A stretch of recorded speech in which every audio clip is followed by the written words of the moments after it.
Hello, kumusta po kayo? Meron po akong health tip para sa inyo. Ang hypertension or high blood pressure ay tinatawag po na silent killer.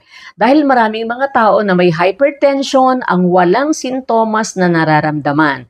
Kaya hindi nila alam na mataas pala ang kanilang blood pressure.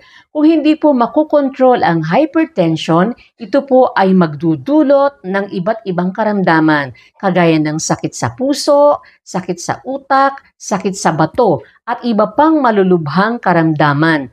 Kaya maganda po i-check natin regular ang ating blood pressure. Meron naman pong nabibili na pang-check ng blood pressure o kaya pwede rin naman na magpatulong tayo sa mga health worker para malaman natin kung ano ang ating blood pressure. At kung malaman natin mataas ang ating blood pressure, tayo po ay kumonsulta kaagad sa doktor para maagapan po ito at maiwasan po natin ang mga komplikasyon ng pagkakaroon ng mataas na blood pressure. Yan po ang aking health tip para sa inyo.